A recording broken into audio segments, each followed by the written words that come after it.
Santiago Aguilera tenía 18 años. El caso de secuestro y crimen que sacude especialmente a Tras la Sierra. Ocurrió en el año 2022.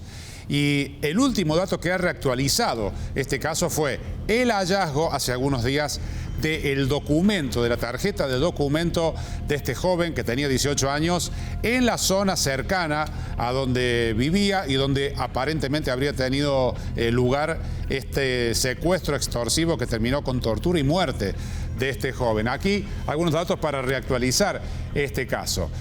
Fue en agosto de 2022 en Las Tapias, donde vivía, en el departamento San Javier. Tenía 18 años, salió de la casa a visitar a un amigo y nunca más volvió. En ese momento habían pedido 10 millones de pesos como rescate y nunca se volvieron a comunicar. Al día de hoy hay 6 detenidos. 2 fueron apresados en 2022 y 4 en las últimas semanas. Vamos a hablar con Héctor Emanuele de datos que rodean a esta causa que ha tenido, como decíamos, este impulso a partir de los operativos que motorizó el hallazgo de este documento en los últimos días y también lo que ha dicho la familia. Héctor, ¿cómo estás? Buenas noches.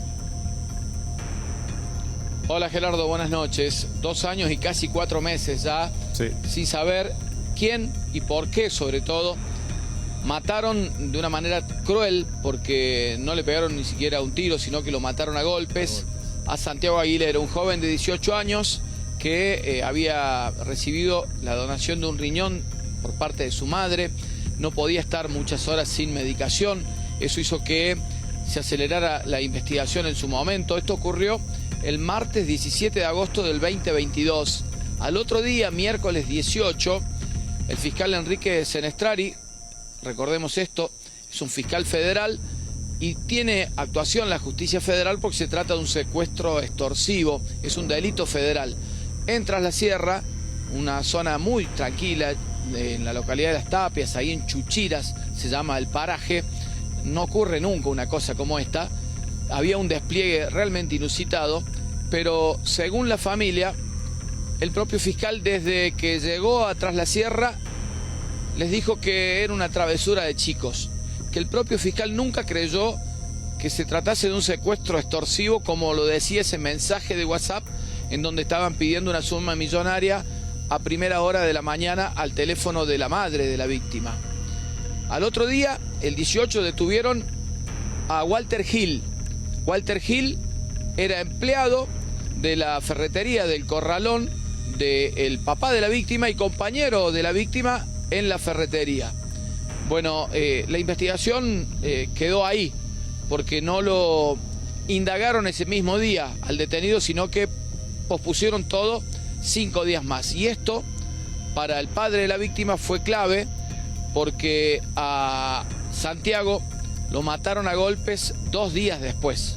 O sea, si lo hubiesen indagado ese día, según el papá, hoy Santiago quizás estaba con vida. Fueron muy duras las declaraciones del padre de la víctima en contra del fiscal Senestrari. Ellos quieren que esta causa pase a la órbita provincial, pero claramente la acusación es contra el fiscal, y en una parte de la nota que vamos a ver ahora llama la atención cuando el papá dice que el fiscal se arrodilló ante él después que su hijo había aparecido muerto, pidiendo perdón y diciéndole al padre: pégueme porque es mi responsabilidad lo que sucedió con su hijo. Así lo decía Carlos Aguilera, el papá de Santiago Aguilera. Desde que vino, no sé por qué, cuál fue su motivación para decir que Santiago había abandonado la casa, se había ido. Es más, Héctor, hubo momentos en el cual nos decía, ya cuando vuelva a Santiago va a haber mucha gente, se va a asustar, no los reten en público, después entre casa le dan una patadita en la cola por todo lo que, este inconveniente que ha ocasionado, todos estos gastos que ocasionó. Realmente lamentable. Yo creo que se manejó con una soberbia muy, muy profunda. ¿Está hablando del fiscal Senestrari? Exactamente. Sí. Con una soberbia muy profunda, minimizó el secuestro y por eso tuvo este triste final. El padre de Santiago Aguilera cuestionó con dureza al fiscal federal Enrique Senestrari. lo acusó de haber minimizado el secuestro y de no haberle tomado declaración de inmediato al detenido mientras Santiago estaba vivo. Carlos Aguilera afirma que cuando encontraron el cuerpo torturado de su hijo, el fiscal le pidió perdón. Cuando lo encuentran a Santiago, ¿cómo será el arrepentimiento que tenía y la culpabilidad que sentía? Y él se desploma delante mío, se tira de rodillas y me dice, si quiere pegarme, pégueme, yo soy el responsable. Así comenzó. O sea, eso te muestra todo lo que ninguneó el secuestro. Él subestimó absolutamente toda la familia, subestimó a Santiago, subestimó a su captor. Y tiene el gran problema de no creer en el secuestro, que dice, lo voy a interrogar en 5 días, el lunes lo voy a trasladar a la ciudad de Córdoba para tomar la indagatoria, que eso dice en el expediente. Entonces mirá la gravedad del caso y permitió que el viernes lo torturaran a Santiago y el sábado lo asesinaran. Al otro día de que Santiago no fue a casa, tenía detenido yo a la persona. Y como te dije recién, fija declaración indagatoria para el día lunes, 5 días después. Ese es el peor error que puede cometer un funcionario público. Dejó asesinar a mi hijo. Así, lisa y llanamente te lo digo. La familia está devastada. Piden que la causa pase a la órbita de la justicia provincial. Ya no creen en Senestrari, quien en las últimas horas, más de 2 años después, ordenó 4 nuevas detenciones.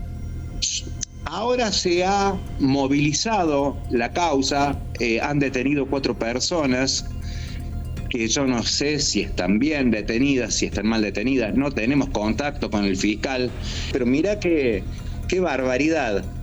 Cuando primero dice que él es el responsable y pégueme Carlos, me dice a mí como sintiéndose culpable de la locura que dejó realizar, ahora dice que no puede estar en mejores manos que en manos de él la causa, y apeló. Entonces, bueno, viste, ahí estamos en esta ida y vuelta que a nosotros nos tiene muy mal como familia, nos ha dañado muchísimo, imagínate, destruidos. Imaginamos que tampoco encuentran explicación para semejante hazaña, ¿no? Con su hijo, con Santi. Hemos hablado con muchos especialistas. La autopsia la hemos hecho ver por otros médicos forenses. También. Dicen que es tan bajo, es tan sin logística lo que hicieron, y da prueba de lo que yo te estoy diciendo anteriormente, que no tenían arma para matarlo. Lo mataron a golpes, a patadas. Qué grave, ¿no? Y por eso cree que es este grupo de gente que no entendió que no iban a poder sacar plata. No es una cosa, Héctor, no existe otro. Yo lo leemos permanentemente con mi familia. No somos una persona que no somos tontos nosotros. No somos estúpidos. Nosotros estudiamos, tratamos de saber, queremos saber por qué. Es lo que más nos interesa. Bueno, Héctor, y hay 4 nuevos detenidos en estos últimos días, a partir de lo que comentabas recién, que se localizó el documento casi 2 años después, más de 2 años después, de Santiago, en esa misma zona donde vivía. Claro, el cuerpo de Santiago, aquella oportunidad de agosto del 2022, fue encontrado por un vaqueano. El documento ahora, 2 años y casi 4 meses después, también lo encuentra una persona tirado al lado de una tranquera, en otro sector, no cercano a donde fue encontrado el cuerpo, pero sí en la zona en donde Walter Gil, uno de los detenidos, se movilizó aquel día. Aparentemente el documento estaba tirado desde aquel entonces en ese lugar. Después que esa noticia se conoció en Villa Dolores, se activaron los teléfonos, y ahí es el fiscal en donde logra determinar que hay una comunicación en estas personas que estaban siendo investigadas y que aparentemente son sospechosos de haber participado en el crimen, y por eso ordenó la detención. La mamá de uno de ellos, de Lucas Rejas, habló con Telefe Noticias, asegura que su hijo es inocente y así lo dijo. Llegué hasta acá para pedir reclamo de justicia por mi hijo y su liberación y porque paguen realmente los verdaderos culpables.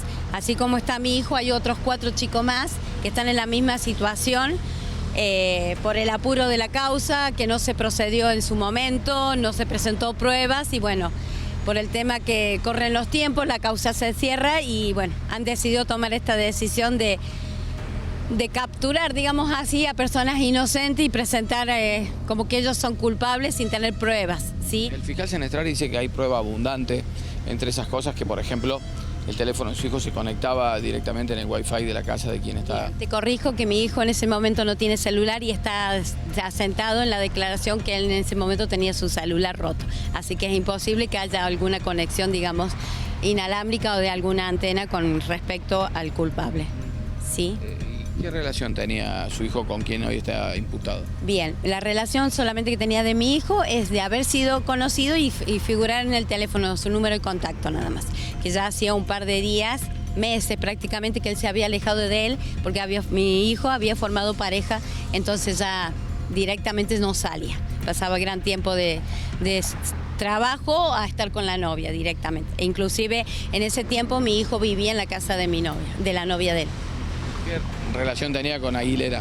No, porque directamente ni nosotros ni Lucas conocía a Santiago ni a la familia Aguilera. Ninguno de nosotros la conocemos. Mi dolor es totalmente desesperante, pero aún más el dolor de la mamá de Santiago y de su papá, que es terrorífico, y de la forma que fue asesinado y torturado ese chico. No tiene piedad, entonces realmente que paguen los que son en este momento, han sido en ese momento los verdaderos culpables, que seguramente por el tiempo que pasó ya no existen en Villa Dolor y tal vez no estén en el país también, pero lamentablemente ahora está ocupando el lugar de uno de ellos, mi hijo, cuando no tienen ni siquiera algo contundente como para que él digan sí, es culpable, solamente lo están relacionando. Bueno, allí la madre de uno de los detenidos defendiendo la inocencia de su hijo. Y antes, el padre de Santiago, el chico asesinado, apuntando a la responsabilidad del fiscal Héctor, que ha dicho que no va a hacer declaraciones públicas para salir a responder, pero tiene sus argumentos, sus elementos para transmitir. Sí, Gerardo, el crimen de Santiago Aguilera quizás es el crimen más horrendo que recuerde Tras la Sierra en su historia. El chico fue torturado, pero de una manera tremenda. En la autopsia está claro, no lo vamos a decir porque realmente la forma en que lo maltrataron y lo cortaron hasta matarlo fue realmente muy dura. Y hoy el fiscal aduce que la demora en la causa, en la investigación, tiene que ver con las internas que hay en la justicia federal. No quiere hablar Senestrari ante los medios de prensa de esta situación, pero nos ha enviado una denuncia clara en donde él cuestiona a una cámara en donde 2 integrantes serían pareja y él dice que ahí no hay imparcialidad. Y ahí está la discusión y por lo tanto cuando detuvo a uno, a Ramírez, que es el segundo detenido, esta cámara dio marcha atrás y lo liberó, ahora lo volvieron a detener. Habla de que todos estos palos en la rueda que le está poniendo la propia justicia tienen que ver no con la causa en sí, sino con la interna en la justicia federal por denuncias cruzadas entre magistrados. No tiene nada que ver con la causa de Santiago Aguilera, pero sí tiene que ver con la resolución final y darle a esta familia un esclarecimiento a 2 años y 3 meses de la muerte de su hijo, del crimen de su hijo, que fue brutalmente torturado. Bueno, qué grave si es así esto de que dentro de la justicia federal un enfrentamiento o la pugna que viene habiendo afecte, por ejemplo, el avance de una investigación de un hecho tremendo como este que estás contando. Sí, seguramente el peor crimen que se recuerda en la historia de la zona de Tras la Sierra. Lo vamos a seguir, Héctor. Muchas gracias. Hasta luego.